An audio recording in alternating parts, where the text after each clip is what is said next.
안녕하십니까. 자, 이번 시간은요, 여러분 교재 69쪽의 취득시기예요. 취득시기. 취득시기는 취득세 납세 의무가 성립하는 시기, 이렇게도 얘기하죠. 취득세 납세 의무 성립 시기, 언제 취득세 내야 될 의무가 발생하느냐, 취득시기. 이것은 아주 중요합니다. 왜 중요하냐면, 여러분 취득세는요, 취득한 날로부터 기본이 60일 이내 과세표준과 세액을 계산해서 납세 의무자 스스로 신고도 하고 납부해야 돼요. 그럼 취득한 날로부터 60일 이내 신고 납부를 하지 않으면 하루만 지나도 가산세가 적용됩니다. 그래서 가산세가 적용되느냐 안 되느냐, 이것은 언제 취득한 걸로 보느냐에 따라서 달라지죠. 그래서 취득 시기는 중요하다. 그래서 우리 부동산 중심으로 유상승계 취득이 있고, 무상승계 취득이 있고, 원시 취득이 있고, 간주 취득이 있죠. 물론 이 중에 오늘은 여러분 부동산 중심으로만 설명드리고, 차량이나 기계장비 같은 것은 그냥 생략하더라도 큰 비중이 있는 건 아니기 때문에 그렇다고 그냥 가면 안 되고, 여러분이 한번 읽어는 보시라는 얘기예요. 부동산세법이니까 부동산 중심으로. 그래서 첫 번째 취득시기, 첫 번째는 유상승계 취득. 여러분 유상승계 취득하면 가장 대표적인 것이 뭡니까? 매매잖아요. 유상, 대가를 많이 주던 적게 주던, 금전으로 주고받던 물건으로 주고받던 매매, 교환, 매매 교환 또는 법인에 대한 현물 출자 취득, 이런 것이 바로 유상승계 취득이죠. 그럼 이때 유상승계 취득은요, 첫 번째 일반적인 거래가 있어요. 일반적인 거래가 있고, 일반 거래로 취득하는 경우가 있고요. 또는 두 번째는 객관적인 거래라고 그래요. 객관적인 거래로 취득하는 경우도 있고, 그리고 세 번째는 연부취득이 있습니다. 연부거래 또는 연부취득, 이렇게도 얘기하는데 이게 매매의 가장 대표적인 내용이죠. 그럼 먼저 설명부터 드리고 그리고 기본서 정리할 거니까, 일반적인 거래하면 개인과 개인 간의 일반 매매 거래예요. 이런 매매 거래는 언제 취득한 걸로 보느냐? 계약서로 갑니다. 계약서상의 잔금 지급이래요. 계약서상 잔금 지급일, 계약서상 잔금 지급일 취득한 걸로 보겠다. 그러면 여러분 일반적으로 계약서상 잔금 지급이라면 이거잖아요. 자, 예를 들어서 계약을 1월 1일 날 계약금 주고 계약금 계약합니다. 그리고 예를 들어 6월 30일 날 중도금을 주기로 하고, 그 다음에 12월 31일 날 잔금을 주기로 계약을 했어요. 이렇게 계약서에 기재를 했다고 가정해 봐요. 그랬더니 어떤 분은 질문을 해요. 뭐라고 하냐면, 아니 무슨 1월 1일 날 계약금 주고 6개월 있다가 중도금 주고 또 6개월 있다가 잔금을 줍니까? 이런 거래가 도대체 어떤 거래입니까? 이렇게 얘기를 하는데, 혹시나 해서 설명드리는 거예요. 우리나라 법에는 계약금을 주고 언제까지 중도금 주고 중도금 준 날로부터 며칠 안에 잔금을 줘라, 그런 규정이 없다는 사실이에요. 그럼 뭐냐? 민법의 계약법 공부하시다 보면 계약 자유의 원칙이기 때문에 상대방과 둘이 합의만 하면 되는 거지 날짜를 법에서 규정하고 있지는 않아요. 그래서 둘이 계약을 하고 6년 있다가 중도금 줄 수도 있다는 얘기죠. 그러니까 합의에 의해서 날짜를 합의에 의해서 결정한다. 자, 이렇게 계약을 했어요. 그렇다면 일반적으로 요날 주기로 했으면 이날 지급해야 되는데, 만약에 상황에 따라서 미리 지급하는 경우가 있겠죠. 계약서보다 미리 잔금을 주는 경우, 주고받는 경우 있어요. 그래도 이건 확인할 길이 없어서 일이 갑니다. 일이. 미리 줬어도 뭘로? 계약서상 잔금 지급일로 가고, 또는 늦게 지급을 했어도 뭘로 간다? 계약서상 잔금 지급을 미리 주던 늦게 주던 인정 안 한다는 얘기죠. 오로지 뭘로 가? 계약서상 잔금 지급일. 안 줬어도 지급하지 않았어도 이날 취득이에요. 그래서 이날로부터 며칠 60일 이내 취득세를 신고 납부 안 하면 가산세 적용합니다. 미리 지급했던 늦게 지급했던 개인과 개인 간의 거래는 일일이 확인 작업이 현실적으로 불가능하고 어렵기 때문에 어떻게 한다? 계약서로 간다 이거죠. 미리 주던 늦게 주던 계약서로 가요. 그랬더니 어떤 분은 그러면 계약서에다가 날짜를 기재 안 하면 가산세 안 붙겠네요.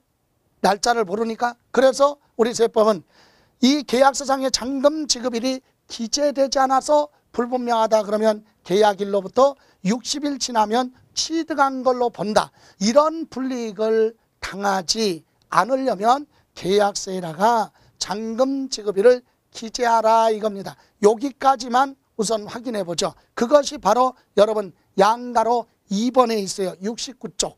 69쪽의 양가로 2번부터 보죠. 계약서상 잔금 지급일 위 일에 해당하지 않는 유상승계 취득하면 일반 매매 거래요. 일반 거래, 개인과 개인 간의 매매 거래는 언제 취득이냐? 계약서상에 보다 잔금 지급일. 거기 줄 치면 돼요. 첫 번째 줄 계약서상의 잔금 지급일. 미리 줬던 늦게 줬던 인정하지 않고 계약서상 잔금 지급일로 가는데 다만 가로 안에 계약서상 잔금 지급일이 명시되지 않은 경우는 계약일로부터 60일이 경과한 날 취득한 걸로 본다. 자, 이번 수업에서는 여기까지만. 기본이 이거니까 계약서상 잔금 지급일인데 잔금 지급일이 기재되지 않았으면 계약일로부터 60일이 지나면 뭐 취득한 걸로 본다. 여기까지만. 물론 그 후에 이 계약서상 잔금 지급일로부터 60일 이내 등기 안 한 상태에서 계약이 해지됐으면 취득한 걸로 보지 않는다. 그런 규정도 밑에 있잖아요. 그런데 거기까지는 지금까지 그거까지 정리하려면 복잡하니까 일단 기본은 일반 매매는 계약서상보다 잔금 지급을 미리 주던 늦게 주던 계약서로 가는데 명시되지 않았으면 계약서상 계약일로부터 60일이 지나면 취득한 걸로 본다. 여기까지만 정리를 딱 하시기 바랍니다. 다음 이제 객관적인 거래는 1번으로 갑니다. 객관적인 거래는 1번 뭘로 가느냐? 이거는 사실상 잔금 지급일로 갑니다. 그럼 이 사실상 잔금 지급일 하면 무슨 말이냐? 계약서 무시하고 미리 줬으면 미리 준 날, 늦게 줬으면 늦게 준 날, 실제로 잔금을 지급한 날 취득이다. 그럼 실제로 잔금을 주지 않았으면 취득이 아니라는 얘기죠. 그래서 사실상 잔금 지급일로 보는 경우는 객관적인 거래라고 그래서 객관적인 거. 객관적이라는 얘기는 뭐예요? 주관적의 반대니까 누가 보더라도 명백하게 입증, 확인이 되는 거, 조작할 수 없는 그런 거래라는 얘기예요. 그래서 법에는 그런 거래로 취득했을 때는 실제로 잔금 준 날 취득한 걸로 보겠다. 5가지를 법에 명시해놨죠. 이거는 은폐되거나 축소될 수가 없다는 얘기예요. 그래서 그 5가지 거래가 밑에 보시면 1번 국가, 지방자치단체 조합으로부터 취득했다. 여러분이요 국가가 소유하고 있는 부동산을 거래로 매매로 그 부동산을 취득했어요. 그럼 중도금도 국가에 주고 잔금도 국가에 주니까 주고받은 날짜를 조작할 수가 없다. 상대방이 국가니까 명백하게 확인이 되죠. 그래서 사실상 잔금 지급일 취득한 걸로 보는 거예요. 다음 2번째 외국의 수입에 의해서 취득하는 경우라고 그랬죠.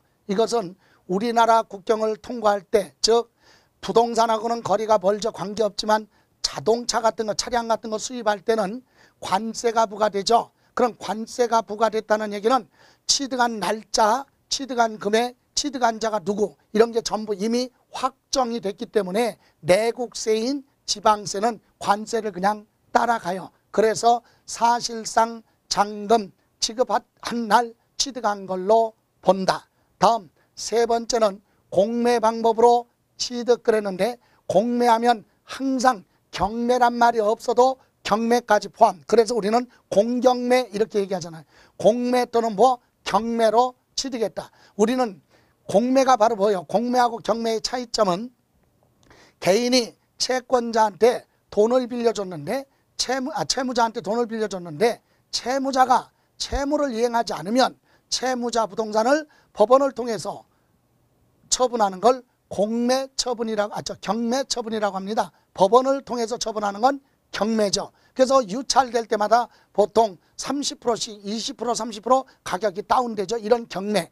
공매는 뭡니까? 공공기관을 통해서 처분한다. 공공기관 하면 뭐냐? 국가가 소유하고 있는 재산이나 납세자 세금 안 내서 압류를 한 재산에 대해서는 공공기관을 통해서 처분하는데, 이때 공공기관은 한국자산관리공사를 통해서 공개유찰 방식으로 처분하는 게 공매죠. 공매는 한번 유찰될 때마다 10%씩 가격이 다운됩니다. 그리고 50% 이상 다운됐을 때는 유찰이 되면 공매가 중단되죠. 어쨌든 이렇게 공공기관을 통해서 처분하는 건 공매, 법원을 통해서 처분하는 건 경매. 그럼 우리가 일상생활에 많이 접하는 게 경매니까 경매를 들면 경매는 언제 취득한 걸로 보느냐? 낙찰받았으면 낙찰받은 사람은 경락대금을, 낙찰대금을 법원에 갖다 내요. 법원에 갖다 납부하기 때문에 그 날짜는 조작할 수가 없다는 얘기죠. 사실상 잔금 지급일로 간다. 다음, 민사소송이나 행정소송에 의한 판결문에 의해서 증명되는 취득이에요. 민사소송, 행정소송에 의한 판결문인데 거기 가로 안에 다만 화해, 인락, 그 다음에 자백간주, 포기, 이것은 제외 그랬거든요. 무슨 말입니까?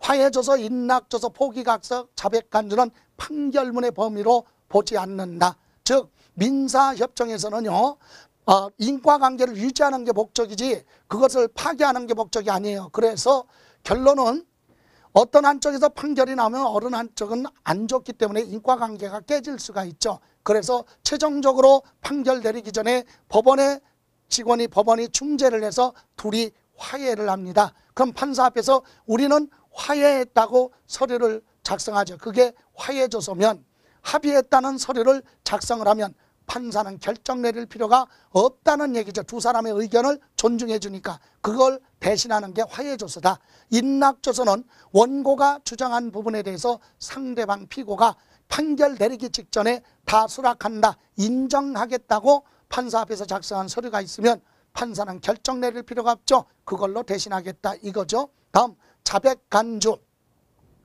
원고가 주장하는 부분에 대해서 피고인 상대방은 자기 변론을 해야 되는데도 불구하고 변론하지 않고 지나가 버리면 자백한 걸로 간주하겠다 이겁니다. 그리고 소송을 제기한 원고가 소송을 보하면 포기하면 없었던 걸로 본다 이거죠. 이런 거, 그래서 이런 화해조서, 인락조서, 포기각서, 자백간주는 판결문이 아니니까 그건 빼고, 민사법정이나 행정소송에 의해서 판결문에 기재가 됐다면 그걸 그대로 인정합니다. 그래서 판결문에는 갑은 을에게 언제까지 얼마를 주고 인도 인수하라 이렇게 판결문에 날짜가 기재됐으면 그것을 사실상 잔금 지급일로 보겠다 이 얘기고요. 마지막으로 법인 장부에 의해서 취득 가격이 객관적으로 증명되는 취득. 그래서 법인은 회계 장부에 기재된 것은요, 법인세법, 증권거래세법, 부가가치세법,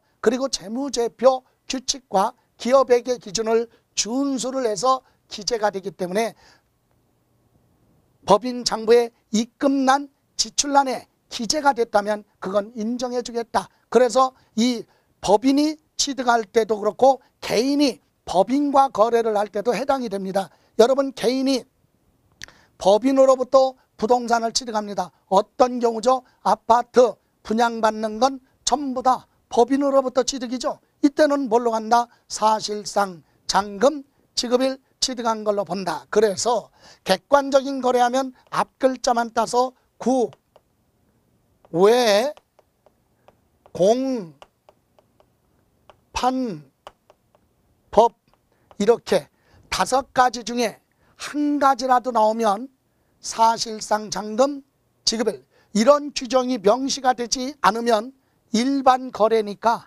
계약서상 잔금지급일로 간다. 이렇게 정리하시면 돼요. 다음 우리 매매 중에 세 번째 연부거래가 있습니다. 연부거래가 뭐냐?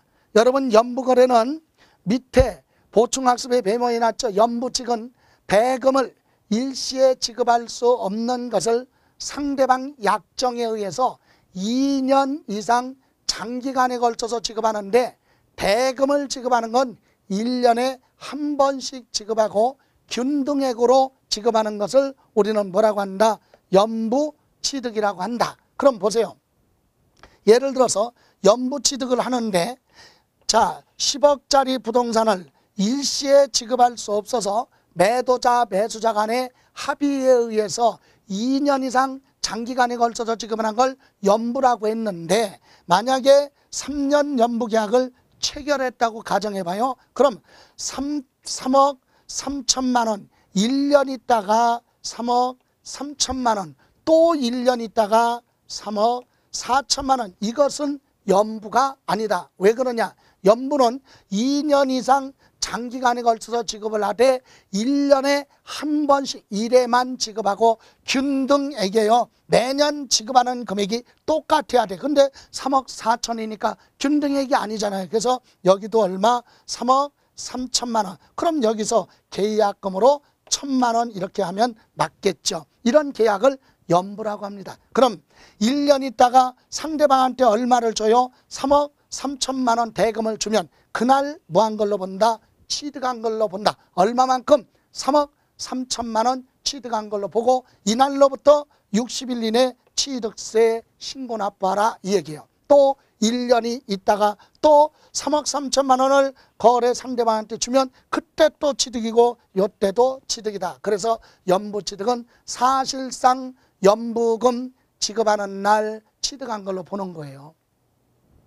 근데 이때 계약금 준 거는 처음에는 3억 3천 줬어도 요거까지 합쳐서 처음은 3억 4천만 원을 과세 표준으로 하고 그 다음부터는 지급한 금액을 과세 표준으로 하죠. 결론은 연부거래는 언제 취득이냐? 사실상 연부금 뭐하는 날? 지급하는 날 각각 취득한 걸로 보겠다 이겁니다. 그런데 우리 연부취득 보충학습도요. 거기 2번에 보시면 메모해놨듯이 연부취득 중에 중도의 계약이 해제되면 그건 취득한 걸로 보지 않는다는 규정도 있고 나중에 또 대금 결제 끝나기 전에 연부금 완납하기 전에 중도의 등기를 먼저 하면 등기한 날 취득하는 것도 있어요. 그래서 지금은 이번 과정에서는 기본 틀만 연부취득은 사실상 연부금 지급하는 날 각각 취득이다. 연부취득은 한꺼번에 취득세 내는 게 아니라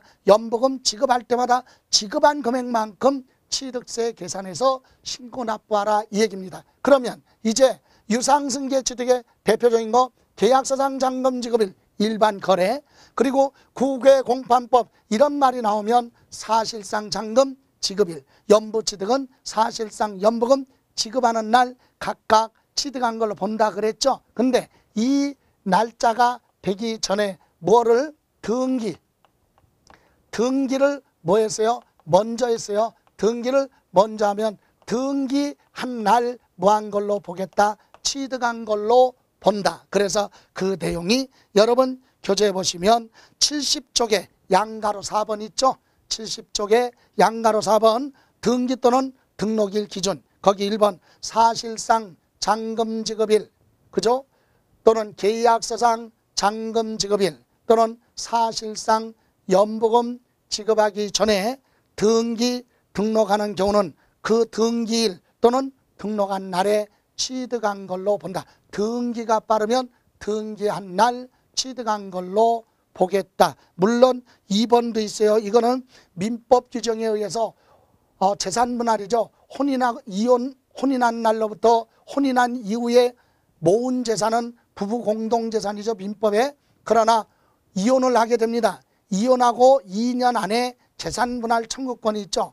이거는 재판상 이혼을 하든 합의 이혼을 하든 재산분할로 소유권 넘겨받아서 등기하는 경우는 등기 등록한 날 특별히 취득한 걸로 본다. 재산분할로 취득하는 건 매매 거래는 아니지만 상대방 앞으로 돼 있던 걸 옮기니까 등기 등록한 날 취득한 걸로 봅니다. 이렇게 해서 우리 유상승계 취득이 있고요. 또 하나 이번에는 무상승계 취득. 여러분 무상승계 취득은 가장 대표적인 거, 무상하면 상속도 있고 증여도 있고 기부행위도 있는데 우리는 증여하면 기부하고 증여가 대표적입니다. 그래서 증여나 기부는 의사표시가 있어야 증여가 이루어지기 때문에 우리 무상승계 취득하면 원칙이 뭘로 가느냐?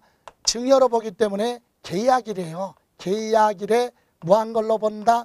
취득한 걸로 본다. 증여 계약한 날 취득한 걸로 봐요. 그래서 그날로부터 60일 이내 신고하고 납부하라. 다만 여러분 참고로 60일 계약일로부터 60일 이내 등기하지 아니한 상태에서 계약이 해지됐다는 사실이 입증이 되면 취득한 걸로 보지 않는다라고 밑에 조항도 있지만 지금은 거기까지 보실 필요 없이 무상승계 취득하면 기본이보다 계약일에 취득한 걸로 본다. 다만 예외 여러분 상속의 경우는 계약이라는 게 있을 수 없잖아요. 그죠? 그래서 상속의 경우는 뭘로 가느냐? 상속 개시일에 취득한 걸로 봅니다. 상속 개시일에 취득한 걸로 본다. 그럼 상속 말고 유증으로 받는 경우는 유증 개시일 이렇게 갈 수도 있어요. 여러분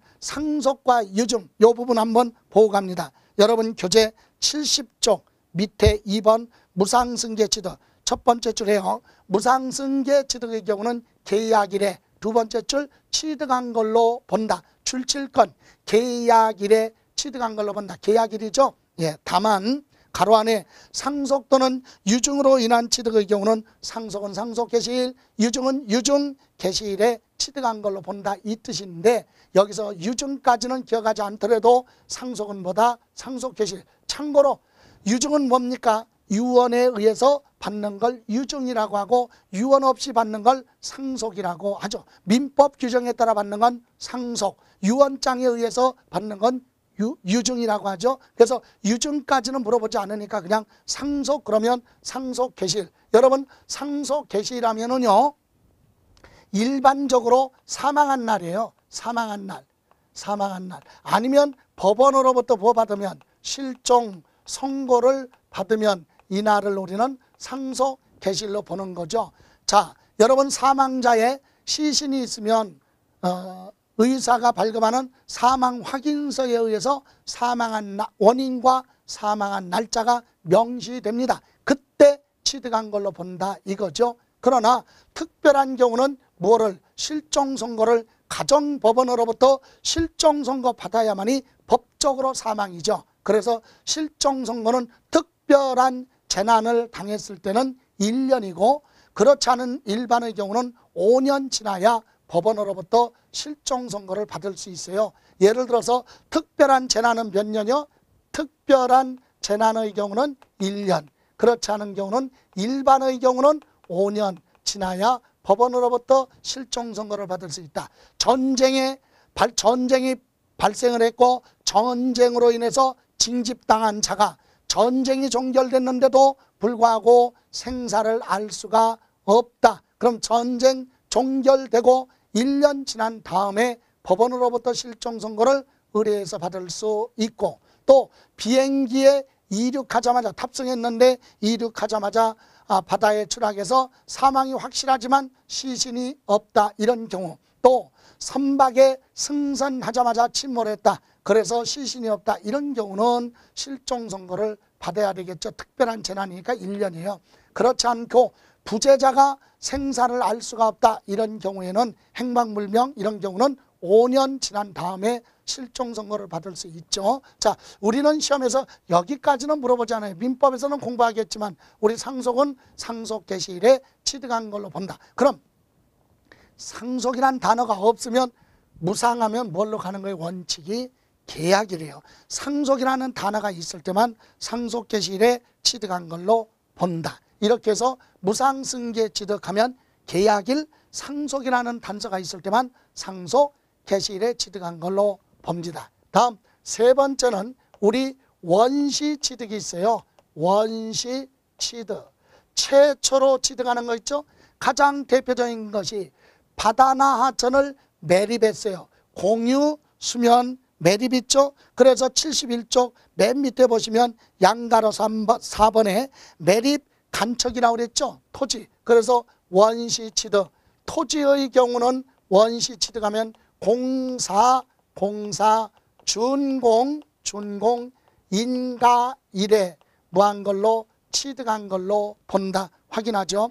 4번 양가로 4번 순서 바꿔서 관계 법령에 따라 매립간척으로 토지를 원시 취득하는 경우는 첫 번째 줄 끝에 줄 치면 되죠. 공사, 준공, 인가인. 이때 취득한 걸로 본다. 물론 예외도 있어요. 다만 공사, 준공, 인가일 전에 사용 승낙 허가를 받거나 사실상 사용하는 경우는 사용 승낙 허가 받은 날 아니면 사실상 사용한 날로 볼 수도 있어요. 그건 그런 규정 단서가 있을 때만 그리 가고 그런 말이 없이 공유, 수면, 매립 이렇게 나오면 공사, 준공, 인가일에 취득한 걸로 본다. 이렇게 보시고 다시 양가로 1번으로 갑니다. 건축물이죠.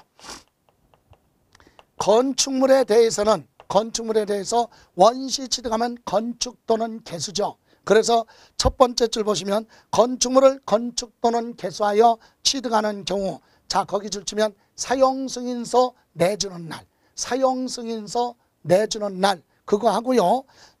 세 번째 줄 끝에 보시면 사용승인서 내주는 날과 사실상 사용일 중에서 빠른 날 이거죠. 둘 중에 빠른 날로 간다. 그래서 건축물은 사용 승인서예요. 사용 승인서 내주는 날, 내주는 날. 여러분 건물을 건축하게 되면 시장 군수에게 사용 승인 신청을 하고 시장 군수가 사용해도 좋다라고 승인서 내주면 그거 받고 사용하는 게 정상이죠. 그런데 대부분은 사용 승인서 받기 전에 임의대로 먼저 사용하는 경우도 있어요. 그래서 세법은 어떻게 한다? 사실상 사용일이죠. 사실상 사용일. 요거 중에서 어느 거든 무한 날, 빠른 날 취득한 걸로 보겠다 이겁니다. 그래서 여러분이 건물을 건축해 놓고 사용 승인 받기 전에 미리 사용하고 있다. 그러면 시장 군수가 모를까봐 미리 사용하고 있어요. 그리고 한두 달 지난 다음에 사용 승인 신청이 들어오면 시장 군수는 이미 사용하고 있을 것이다. 이렇게 가정을 해서 한전, 도시가스 등에 확인을 해서 그 건축물에 전기, 수도, 가스 등이 공급된 날을 확인해 보면 전기, 수도, 가스 공급된 계량기 돌아간 날은 몇 월 며칠 몇 시 몇 분 정확하게 기재가 되어 있기 때문에 확인이 가능하죠. 그래서 비교해서 둘 중에 빠른 날로 간다 얘기. 하루도 오차가 발생하지 않죠. 그래서 둘 중에 빠른 날 요거 기억하시고요. 다음 그래서 부동산 원시 취득에는 그거 정도 보시면 돼요. 그리고 밑에 가서 4번은 생략하고 다음 장에 가시면 72쪽에 보시면 4번에 이번에는 간주취득이 있어요. 6번이네요. 6의 반가로 간주취득. 그럼 부동산에 관련해서 간주취득하면 가장 대표적인 게 뭐가 있어요? 건축물 개수를 했거나, 그죠? 근데 개수는 아까 이렇게 갔어요. 원시취득으로. 그럼 간주취득은 어떤 것이 있느냐? 자, 대표적인 게 부동산에 대해서는 토지에 뭡니까? 지목을 보였어요. 변경했어요. 토지에 지목을 보였다. 변경. 그래서 간주취득의 대표적인 거 토지죠. 토지는 지목을 변경된 날과 또 하나 사실상 공부장이죠. 토지는 두 가지. 사실상 지목 변경된 날과 또 하나는 공부상 지목 변경된 날 중에서 무한 날 빠른 날로 하겠다 이겁니다. 자, 여러분 지목 변경은 본인이 취득세는 스스로 신고를 해야 됩니다.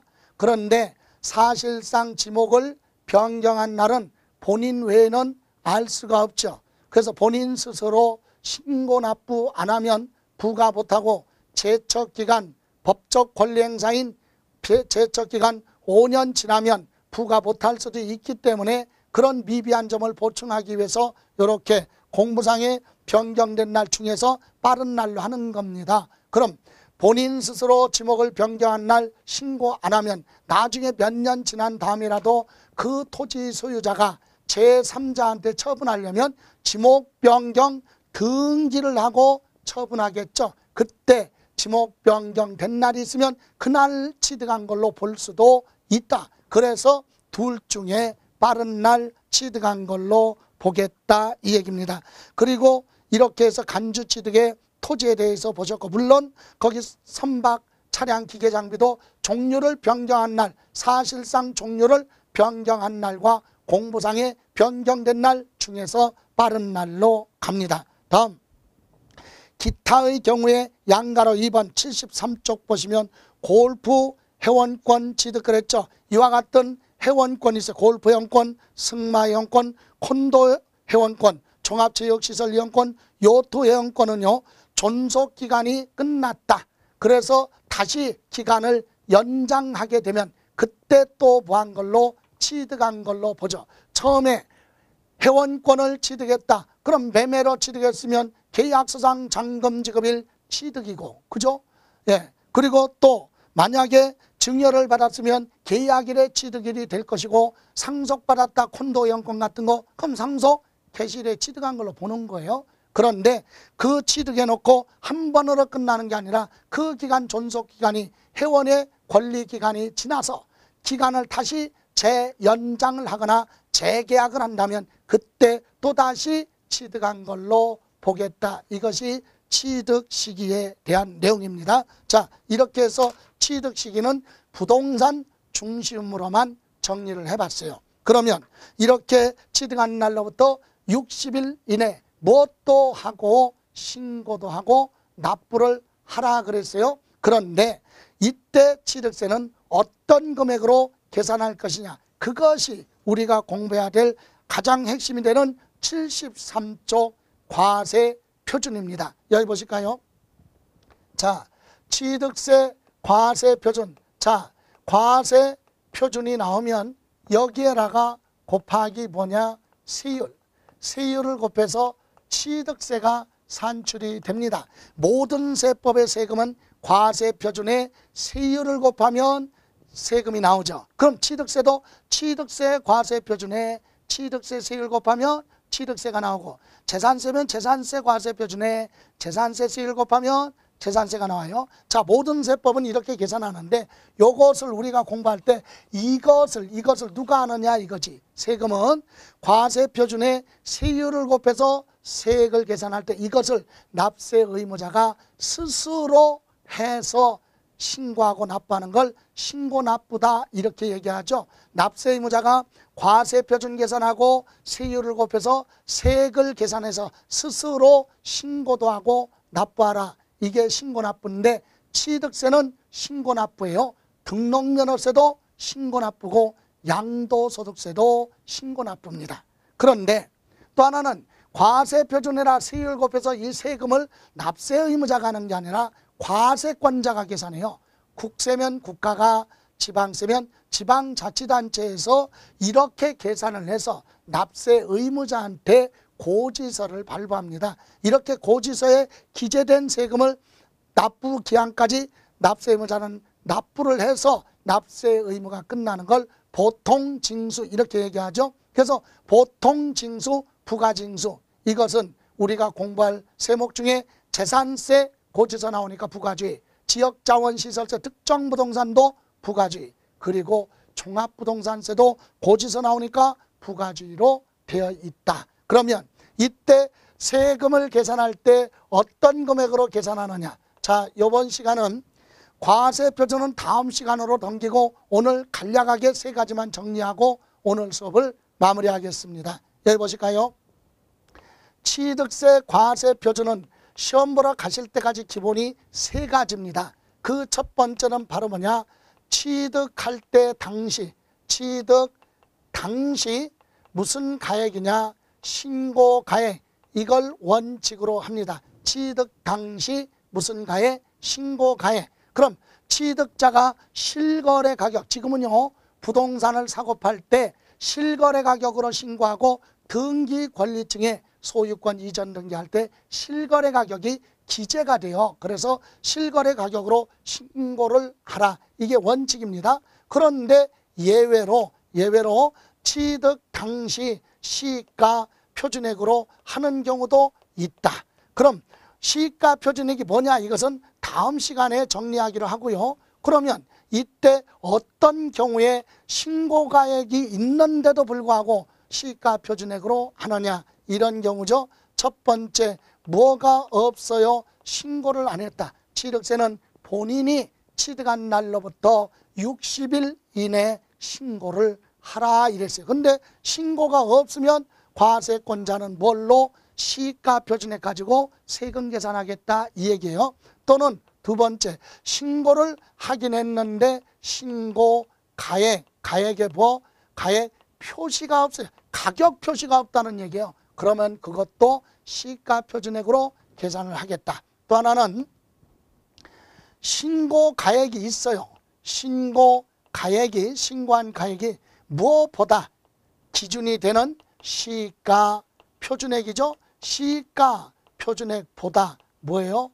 적게 신고를 했으면 그때는 시가 표준액으로 하겠다. 이렇게 해서 원칙이 신고가액 없거나 부족하다. 그러면 신고를 했어도 시가 표준액보다 부족하다. 그러면 그때는 인정하지 않고 시가 표준액으로 하죠. 여러분, 시가 표준액은 지방세법에 지방세를 부과하기 위해서 물건마다 기준이 되는 가격을 부동산 가격 공시에 관한 법률에 고시가 되어 있어요. 매년 물가 상승률을 반영을 해서 가격이 결정되는데 그 결정된 가격으로 한다 이 얘기고, 다음 세 번째 특례가 있어요. 특례, 특별한 규정이죠. 그래서 이것은 뭘로 가느냐? 사실상 취득 가격이에요. 사실상 취득 가격. 여기서 사실상 취득 가격 하면 실제로 주고받은 가격. 그것이 무엇보다 적어도 시가 표준액과 적어도 관계없이 그 가격 그대로 인정해 주는데, 여기 특례라고 하는 것은 객관적인 거래와 같아요. 그래서 앞글자만 따서 국, 외, 공, 판, 법, 부 이렇게 6가지가 기재되어 있죠. 그래서 거기 보시면 예를 들어 국가, 지방자치단체, 조합으로부터 취득할 때는 주고받은 가격 조작할 수 없으니까 그 가격 그대로 인정해 줍니다. 두 번째, 외국의 수입에 의해서 취득하는 거죠. 외국에서 수입하는 물건은